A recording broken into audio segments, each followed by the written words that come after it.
Todos acharam? Amém. Então Natã foi para a sua casa. E o Senhor feriu a criança, que a mulher de Urias deram a Davi. E a criança adoeceu gravemente. E buscou Davi a Deus pela criança, e jejuou Davi. E entrou e passou a noite prostrado sobre a terra. Então os anciões da sua casa se levantaram e foram a ele para o levantar da terra. Porém ele não quis, não comeu pão com eles. E sucedeu que no 7º dia morreu a criança. E temiam os servos de Davi dizer que a criança era morta, porque dizia: eis que sendo a criança ainda viva, falamos, porém não dá ouvido à nossa voz. Como, pois, diremos que a criança é morta? Porque mais mal lhe faria. Viu, porém, Davi que os seus servos falavam baixo. Entendeu Davi que a criança era morta, pelo que disse Davi ao seu servo: morta é a criança. E eles disseram: é morta. Então Davi se levantou da terra, se lavou, se ungiu, mudou de veste, entrou na casa do Senhor e adorou. Então foi à sua casa, pediu pão, ele puseram o pão e comeu. Amém? Vamos nossos assentos.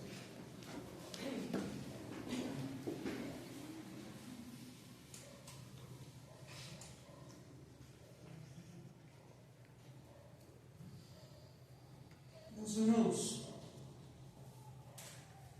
Davi,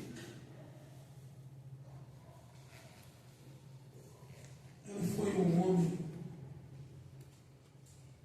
que Deus o escolheu, que Deus o chamou, e que Deus colocou ele em um lugar de destaque perante a tua casa, perante os seus irmãos, perante Israel. E Davi, ele era um homem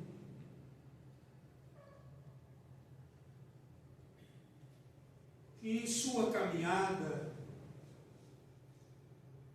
ele tinha o hábito, o costume de tudo falar com Deus sobre o que ele iria fazer. Davi não era alguém empolgado. Davi era alguém, como eu ouvi aqui pela tia Amanda, como eu costumo chamar, alguém que tinha maturidade espiritual. Ele não agia por impulso. Vou guerrear, pega a espada e vou guerrear. Não. Ele perguntava para Deus se era para ele guerrear ou não. Davi era um homem que tinha esse hábito. Davi era um homem que tinha esse costume. Mas um dia Davi não sai a pelejo e da sacada da onde ele está, ele vê uma janela aberta. Na janela tem uma mulher se banhando. Essa mulher é casada, tem um esposo. Davi manda buscar a mulher. A mulher lhe obedece, porque Israel tinha feito um acordo com Deus. Qual era o acordo? Quando Deus levantou Saul, e o povo escolheu, porque quem governava a nação era Deus, Deus falou para eles: tem um porém. O dia que o rei quiser os teus filhos, quiser a tua riqueza, quiser o teu gado, tudo vai pertencer ao rei. Vocês não me querem.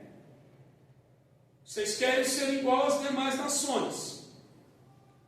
Então, se o rei disser: eu quero teu filho para trabalhar de escravo no palácio, os teus filhos serão levados para trabalhar no palácio. Se eu quiser a sua terra, a sua fazenda e a sua riqueza, tudo que vocês têm vai pertencer ao rei. E eles aceitaram esse acordo. Por isso que a mulher obedece. E ela vem. Davi dorme com ela, manda ela embora para casa. O marido dela está na guerra. Ela manda uma mensagem que engravidou, está esperando um filho. O marido volta da guerra.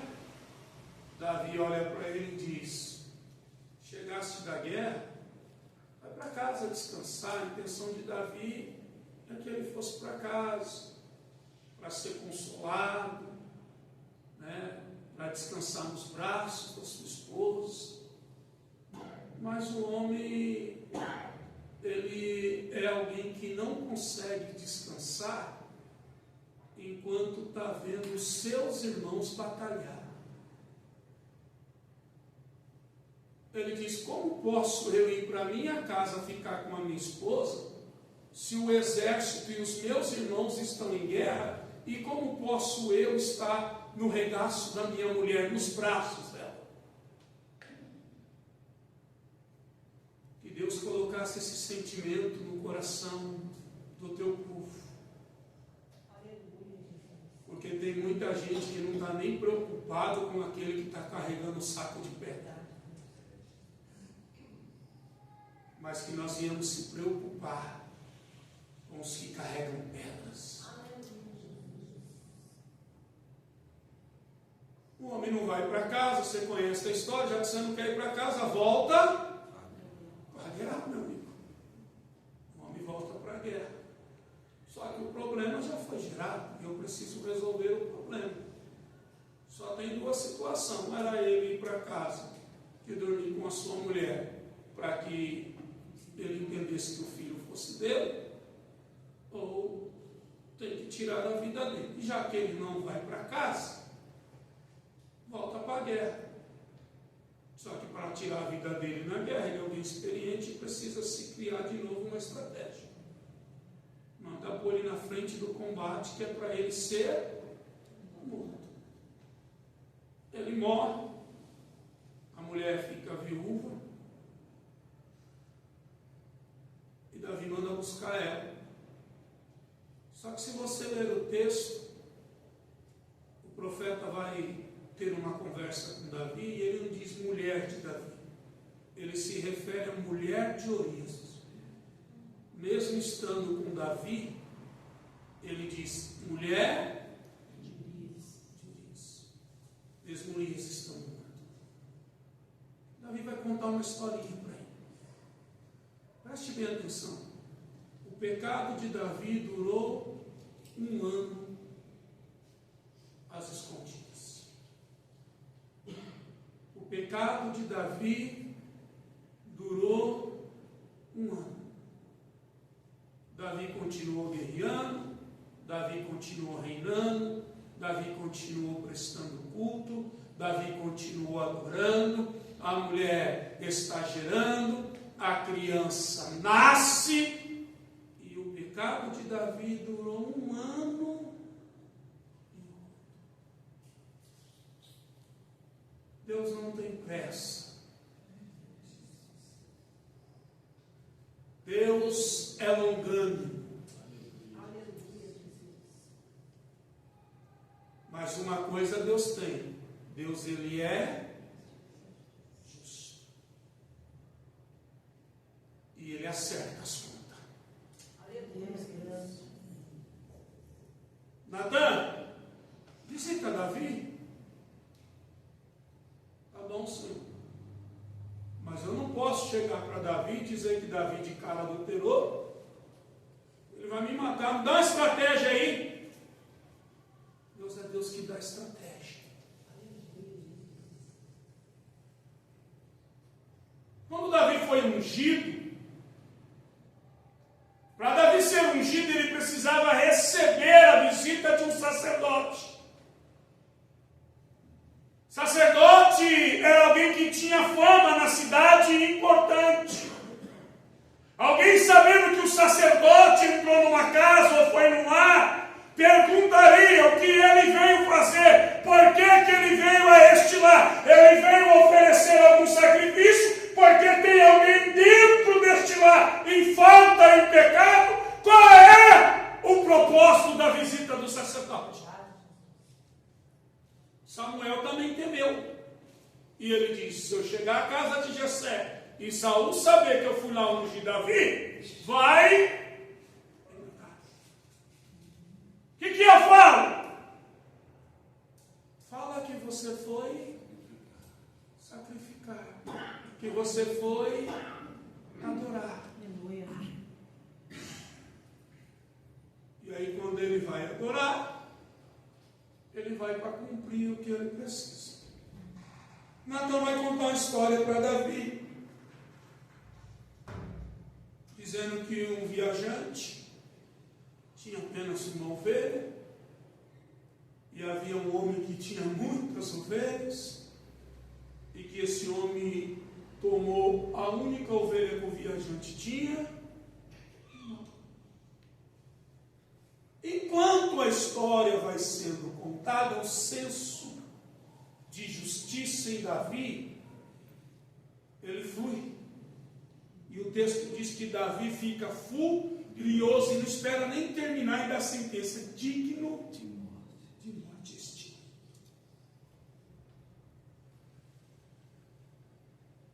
Quando ele termina de falar, Natan olha para ele e diz: esse homem é você. Deus te deu muitas ovelhas, dizendo: todas as mulheres que você pediu ou que você quis, Deus lhe concedeu. Porque tirasse. E o texto vai dizer que o profeta diz, Deus falando: se me pedisse, não te daria mais. Ou seja, você era acostumado a orar, você era acostumado a falar comigo, mas você não quis falar, você quis buscar o que você quis. Você não me pediu para lhe dar mais uma mulher. Você escolheu a mulher, você mandou buscar quem você queria, quem você quis.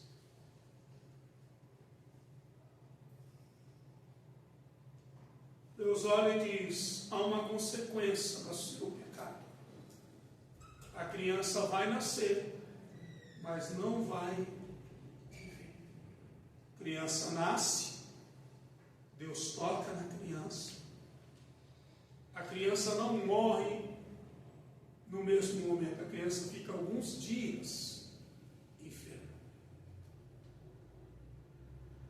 Davi se lança com o rosto em terra, com a cara no pó. Davi vai buscar a Deus com oração, com jejum. Ele não quer comer, ele não quer beber, ele está com o rosto em terra, com a cara no pó, Os anciões vai até ele e diz: levanta e come. Ele não dá ouvido. E o texto diz que passa-se 7 dias e Davi está no mesmo estado, com a cara. Criança morre. E os anciões não querem até Davi dar a notícia da morte da criança.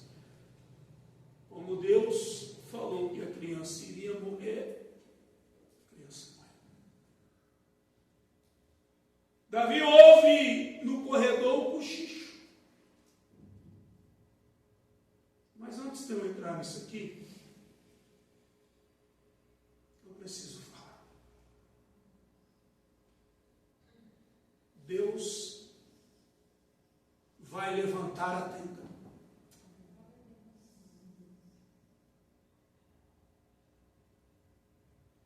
Deus vai levantar a tenda. Josué perdeu a batalha, perdeu a guerra, porque tocou no que não devia tocar, pegou o que não devia pegar, foi para dentro da tenda, fez um buraco, enterrou, pôs a tenda em cima. Deus olhou e disse: tem pecado no arraial, vai de tenda em tenda, de casa em casa, procura os cabeças da casa e diga: manda da glória a Deus. Chegou numa tenda, dá glória a Deus aí, glória a Deus. Dá glória a Deus aí, dá glória a Deus. Chegou na tenda de Acã, não conseguiu, dá glória a Deus. Estava enterrado, estava escondido. Deus vai levantar tendas.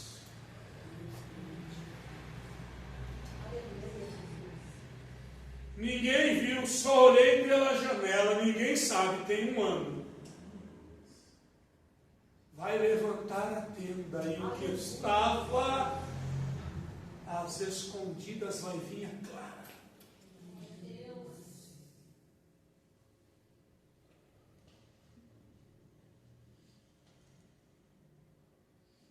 Fala para o seu irmão assim: Deus vai mexer na sua tenda.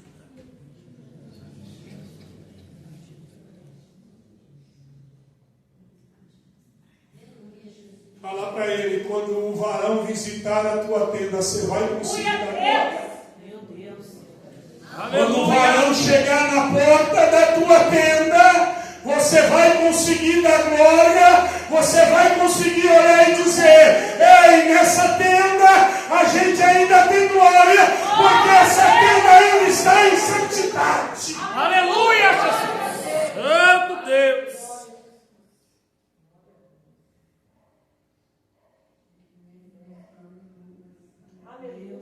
Deus ainda visita a tenda, Deus ainda visita palácio.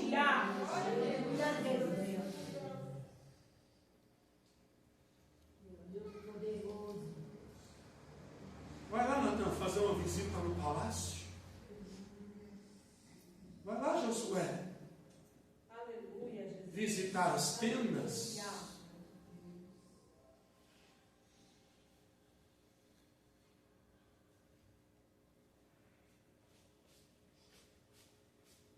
Você sabe quem você serve?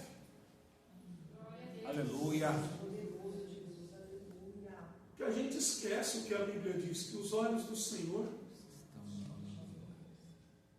estão em todos. Ele conhece os bons e os maus.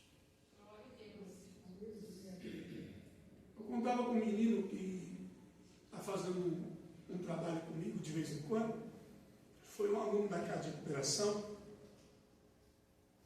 E graças a Deus ele conseguiu largar o vício das drogas. Ainda tem um vício do cigarro, mas é um menino que Deus restaurou a sua casa, a sua família. Chegou a morar na rua, perdeu o casamento, perdeu o filho, Deus deu tudo de volta para ele. E eu falei para ele esses dias, conversando com ele, eu Eu disse: engano nosso é achar que Deus não nos vê. E ele falou: pastor, eu falei, um dia eu estava trabalhando de manobrista, logo no começo do meu casamento com a pastora, e aí a gente cai nessa besteira de querer fazer festa para agradar os outros. Os outros enchem o bucho e vão embora, depois você fica com 6 meses de dívida ou mais. E você tem que se matar de trabalho. E aí eu fui trabalhar de manobrista. Saí da oficina que eu trabalhava às 6 horas, tomei um banho, levei meu terno, que eu tinha que trabalhar de terno, num buffet lá em Santo André, na Avenida Itamaraty, em frente ao Correio. E a pastora Thais está em casa. Sabe aquela noite aquele dia que você fala: meu, o negócio está estranho, aquela tribulação, aquela agitação. E eu trabalhando, querendo ou não, o serviço de manobrista, eu era obrigado a me dirigir no carro com um guarda-chuva, descer as pessoas do carro para que entrasse na festa do convidado, e eu ficava na porta. Mais ou menos umas 2:30 da manhã, 3 horas, a pastora Thais está lendo a revista da escola dominical para dar aula na Assembleia de Deus, lá em São Mateus, no domingo da manhã, à noite do sábado para o domingo. Me para um veículo, um Monza verde, 4 portas, um cara embriagado no volante. Eu, com toda a educação, boa noite, com o guarda-chuva, o senhor vai entrar? Ele falou: não, vou deixar as minhas filhas e minha sobrinha. Mas eles estavam todos embriagados no volante. E quando eu abro a porta do carro, que eu dou boa noite, a moça desce do carro. E ela olha para mim e diz: que olhos lindos. E começa a, de alguma forma, a tentar me seduzir, a me cantar.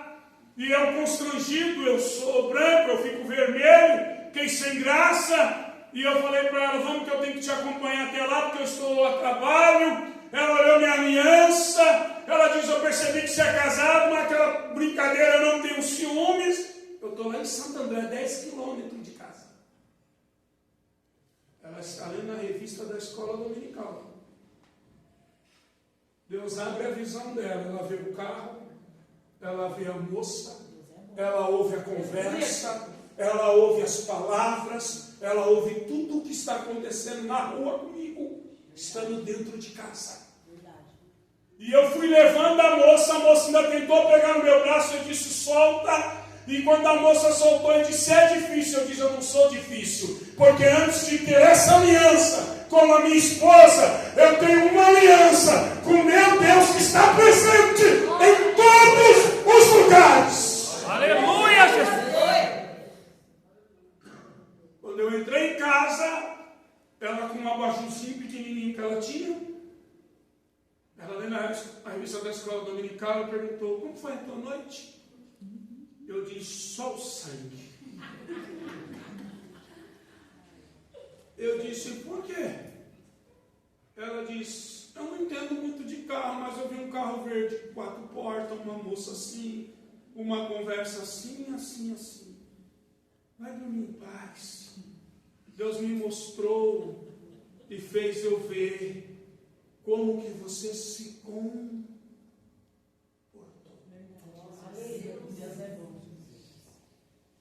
A esposa não estava no local. A mãe não estava no local. O pai não estava no local. Olha como o diabo age nessa mesma noite, no mesmo lugar. Passa meia hora, o buffet trouxe o lanche para a gente comer. Eu levei um carro e quando eu voltei, o menino que trabalhava comigo está descendo outro cliente. Eu estou com a boca fechada. Quando ele sobe a escada que desce o outro carro com o outro cliente no mesmo local, na mesma noite, começa a subir a escada, ele olha para mim e diz: irmão, pega o outro carro que está vindo e leva. Que eu abro a boca para responder, alguém está no meio da escada do buffet. E diz: eu conheço essa voz. E virou para trás e disse: o senhor era o evangelista Júnior? Eu disse: sou eu. O senhor não lembra de mim? Eu disse: não. Há 2 anos atrás o senhor pregou no encontro de jovens, na igreja do Jardim Santo André, da Cristo é Vitória, e naquela noite, na sua pregação, eu voltei para Jesus, e quando eu ouvi a tua voz, eu te reconheci. A paz do Senhor, meu irmão.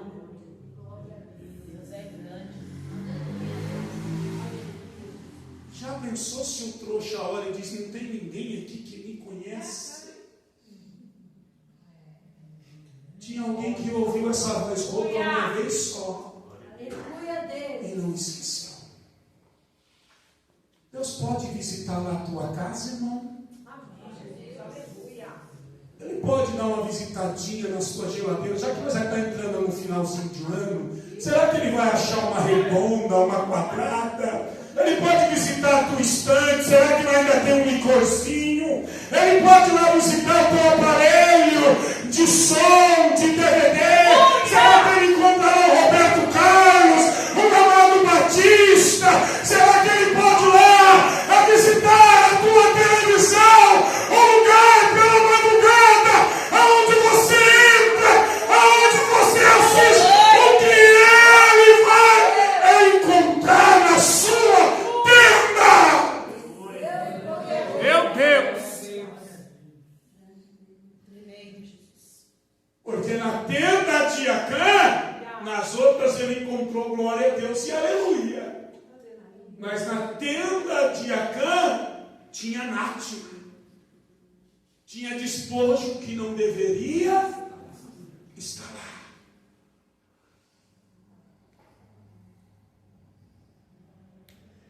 Será que Deus pode visitar a nossa tenda? Será que Ele pode fazer uma visita surpresa?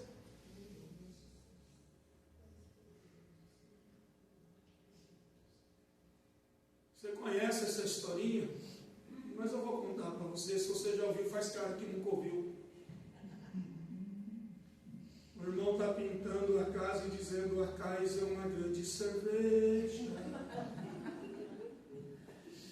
E o pastor chegou. E ele está lá: a casa é uma grande cerveja. Aí quando eu vi o pastor, ele diz: mas o crente não pode.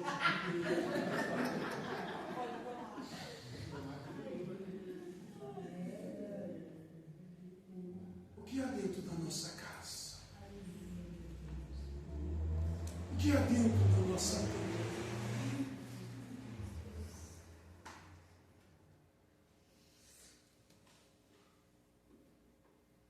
Visita o palácio. Vai falar com Davi faz 1 ano. A criança nasceu, já está lá no palácio. Davi, para Israel, era mais uma esposa do rei, mas para Deus ela ainda é a mulher de Urias.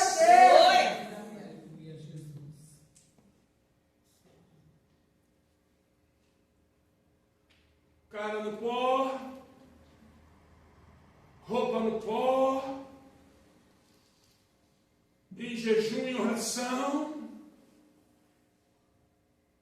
E Deus não mudou a sentença da criança. Olha para o seu irmão e diga assim: cuidado com a colheita. Aleluia. Fala para ele: essa nem jejum nem oração muda. Aquilo que o homem plantar, isso vai. Eu me arrependi, não tem problema, vai colher.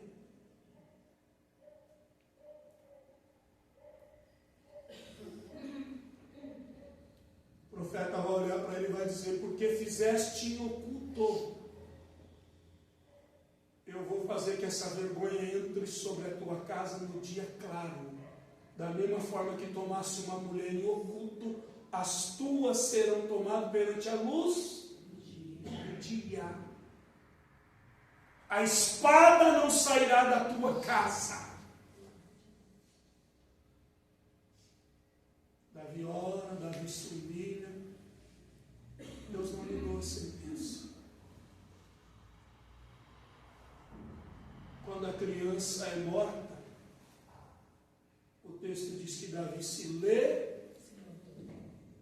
Primeira coisa que ele fez, tomou um banho, trocou as vestes, se ungiu, entrou para dentro do templo, depois voltou para casa e foi comer pão. Foi consolar a sua esposa, e aí Deus lhe deu um filho, ou permitiu-lhe engravidar para gerar Sara. Aí Deus olha e diz assim: agora ela é a tua esposa. Por que ele tem que se levantar? Ele está com a roupa, com a cara no pó, a roupa está cheia de cinza, as roupas estão sujas. Então a primeira coisa que ele precisa fazer é tomar um banho. Está na hora de você trocar as suas roupas. Aleluia. Está na hora de você trocar as suas vestimentas. Está na hora de você se banhar primeiro e se vestir. Toda vez que a Bíblia vai falar sobre banho, a Bíblia está falando de deixar para trás, de abandonar o que é velho e começar algo novo. É mais ou menos assim, é trocar a roupagem, ou seja, de abandonar o velho, é mudança de vida. Davi olha e diz: o que o pecado gerou, morreu, ficou para trás. Eu preciso iniciar com coisas novas. Então eu preciso abrir mão de vestes velhas. Eu preciso tomar um banho e vestir roupas novas. Deus vai ter com Nicodemos. Ou melhor, Nicodemos vai ter com ele de noite, porque tinha vergonha, por ser alguém que era mestre e ensinava. Qual é a ordem de Jesus para Nicodemos? Nascer do quê? Da água. Deus está falando para Nicodemos: você vem com uma roupagem velha, você carrega a roupagem da lei, você precisa primeiro tomar um banho e depois vestir uma nova roupagem. Davi sabe que ele precisa se desprender das roupas, que ele precisa se banhar e precisa vestir roupagem nova. Aleluia, Deus. Você precisa de um banho de graça e de misericórdia. Aleluia, Deus. E nessa noite Jesus está dizendo, preste bem atenção no texto. Chamaram Davi e Davi não se levantou, ele quis ficar na cinza. Ele quis ficar com as vestes sujas, representando humilhação. Mas quando foi para se levantar, ninguém o chamou. Ele se posicionou e disse: morreu a criança, não vou prosseguir com isso, não vou insistir com isso, acabou aqui, não tem como eu trazer isso de volta, então eu vou me levantar, eu vou me banhar, eu vou me vestir, eu vou trazer de volta o azeite, a presença de Deus para minha vida. Eu vou entrar no templo sem nenhuma acusação. Eu vou adorar. Glória a Deus, aleluia. Deus está falando aqui que é você que precisa se posicionar.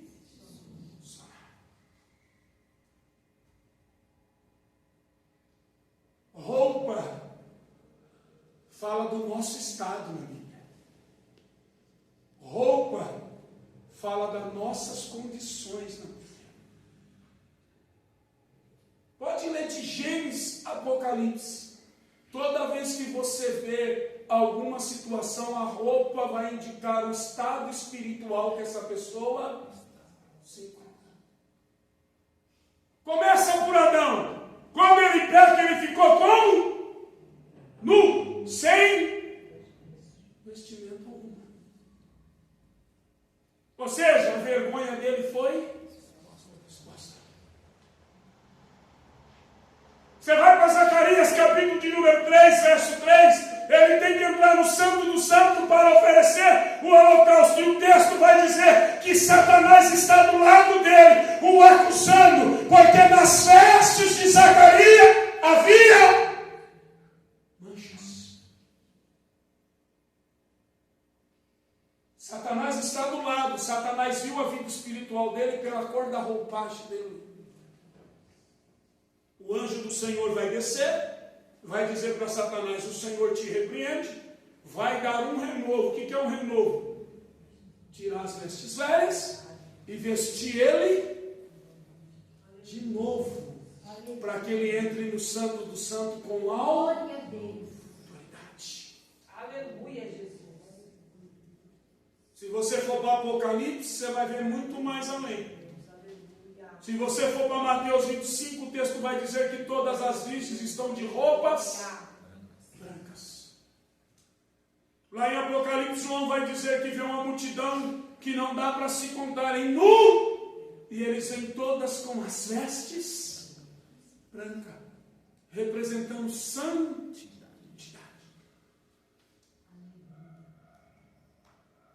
É por isso que Jesus vai dizer que não dá para pegar remendo novo e colocar em roupa, nem povinho novo, nem odre velho.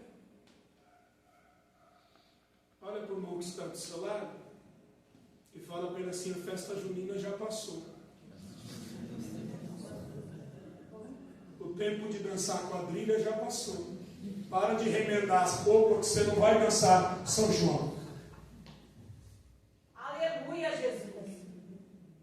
Porque a gente acha que dá para remendar essas coisas. A gente acha que dá para pôr um pano parecido, idêntico, ninguém vai reconhecer, vai esconder a mancha. Mulher tem muito disso, né, irmã? Mulher é craque nisso. Ela vai com um vestido de festa de gala toda bonitona. Alguém abraça ela e mancha aqui de batom. Ela é inteligente, ela vem e coloca um chai, ela vem e coloca um lenço por cima, tampou a mancha, mas a mancha está lá. O problema é que no mundo espiritual não dá para esconder. O adversário vem de longe. E não adianta pôr um lencinho bonito, um enfeitinho bonito, alguma coisa para disfarçar. O que Jesus nos ensinou? Buscar primeiramente o reino do céu, a sua justiça. Mas ele fala para nós não juntar tesouro aonde o quê? A traça. Mas traça da onde? Traça corrói o quê? Tecido. Roupa. Eu não sou tão velho, eu tenho 43 anos. Mas eu já morei e moro num quintal, numa rua, num bairro humilde, e as casas eram mais humildes. E quando não tem muita ventilação, as mulheres, de dia, você chega na casa das mulheres, as mulheres não estão nem arrumando guarda-roupa, mas as portas estão tudo para que o mofo saia, o vento entra, né? As roupas que não se usa muito, tomar um arzinho. Mas um dia eu quase, criança curiosa, eu quase achei que era uma bala. Eu vi minha avó pôr um negocinho redondinho, branquinho. A Michelle é velha também, viu? A Michelle sabe até o nome. Na fita servia para quê? Para que a traça não viesse correr a roupa. O pecado é uma traça.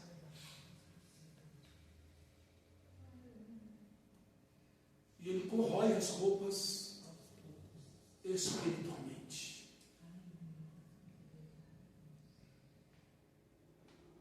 Tem crente que está andando espiritualmente de mini saia, porque a traça já comeu, já se tornou mini saia as vestes espirituais. E parece que é como aquelas roupas que adolescente compra, né? Compra até no joelho, mas começa a andar, parece que o negócio encolhe andando.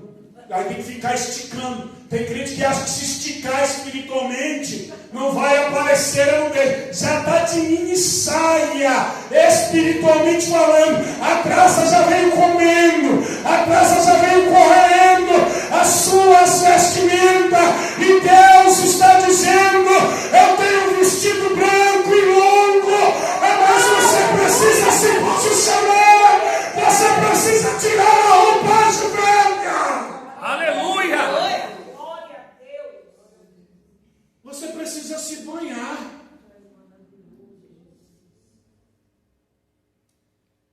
Você precisa tomar um banho.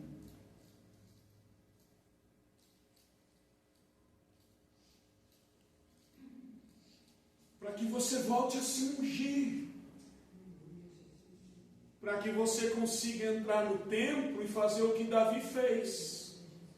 O que Davi fez? Ele adorou. Porque agora ele pode adorar. A tenda dele está purificada. Aleluia. É por isso que ele vai escrever o Salmo 51. E ele vai usar uma planta e ele vai comparar o seu pecado com a lepra.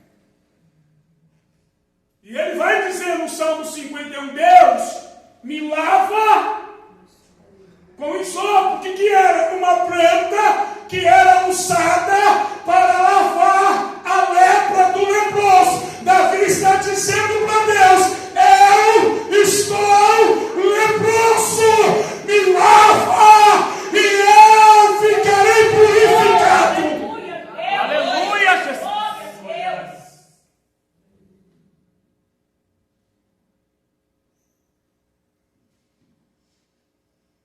Eu preciso falar isso aqui, irmão. Coisa triste no dia de frio é dormir numa cama com um cobertor curto. Sim ou não? Você esquenta em cima, a canela fica gelada. Tem roupa de crente aqui que está igual cobertor curto no inverno.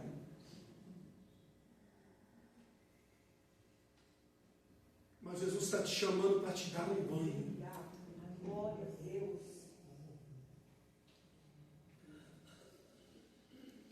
Jesus está te chamando para uma purificação.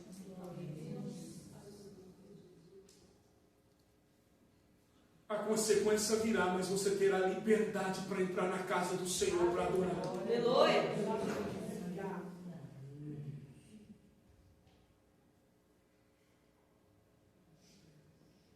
Sabe qual é o nosso problema? 2 minutos para me terminar. É que entrou no meio da igreja um demônio chamado nada a ver. Nada a ver isso aí. Não! Isso aí pode! Não tem nada a ver, não!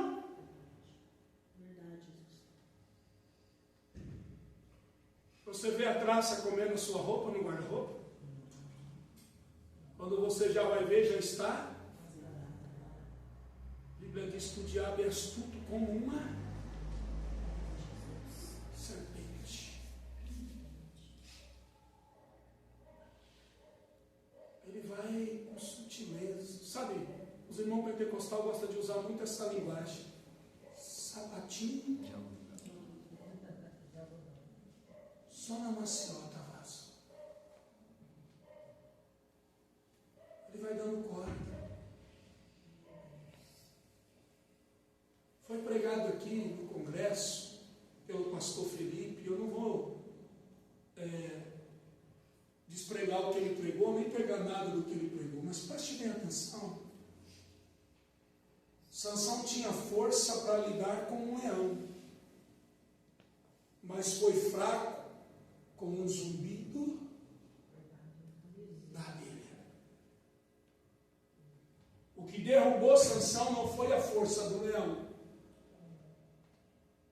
foi o canto, o zumbido da abelha. Um homem que rasga um leão no meio.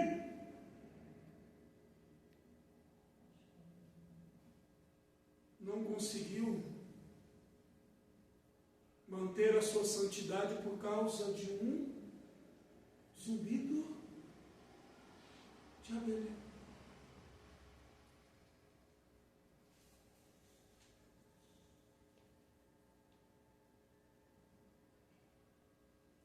Eu sei que acontece. Aconteceu essa tarde comigo e com a pastora.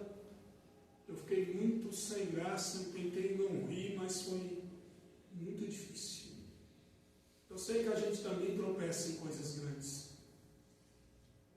Mas essas coisas grandes são difíceis porque a gente avista e só tropeça em coisas grandes quem está distraído.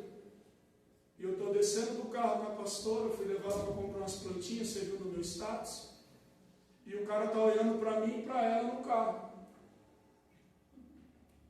Eu fiquei até com medo, falei, será que ele está achando que eu vou trancar o carro? Ele vai vir roubar o carro, ele está indo, chefe. Daqui a pouco eu escutei um poste, pau! Deu a cara no poste. Irmão, se rir é pecado, eu peguei. Eu tentei não rir, mas não deu, irmão. Pior que ele olhou para mim, ele falou assim, nossa, mas foi um estralo. Ele falou, mas a pastora ficou sem entender nada, e eu trancando o carro, cabeça baixa, segurando para não rir, o cara todo constrangido, porque estamos disso. Você é forte, você mata um leão por dia. Eita Jesus, aleluia. Mas me desculpe usar uma figura de desenho aqui, porque eu sou pai presente. Você está deixando se levar pelo canto da sereia.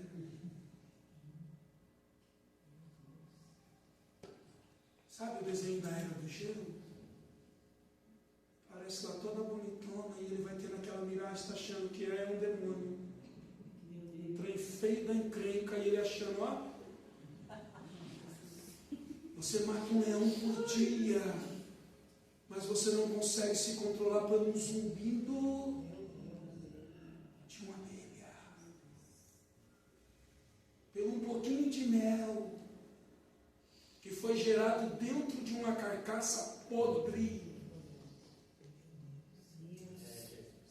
Aleluia. O gosto, a satisfação pelo mel não está fazendo você olhar a volta da onde aquilo está sendo gerado. Meu Deus, tremendo, Jesus. Eu ouvi uma frase no Facebook, isso não é minha não, mas eu achei muito interessante hoje, uma colocação de um pastor.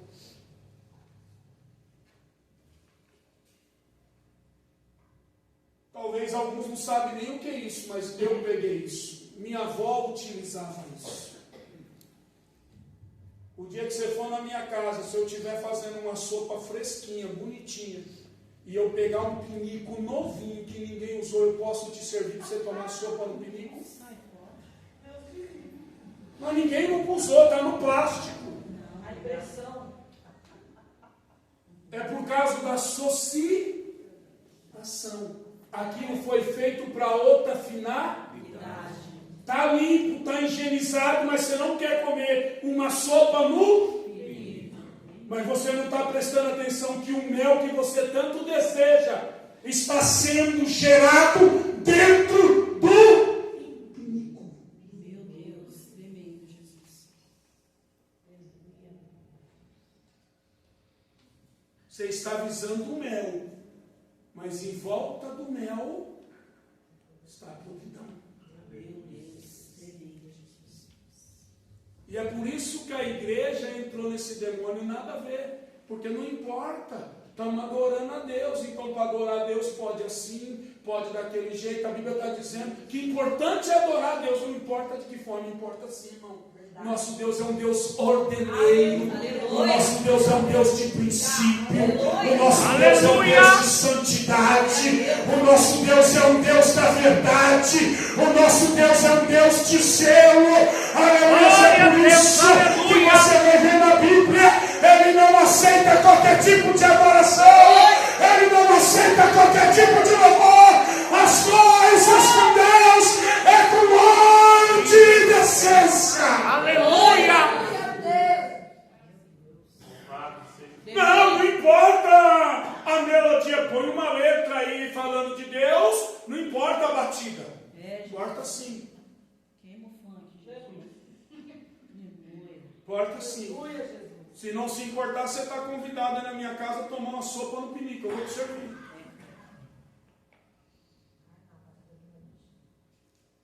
Se importa sim.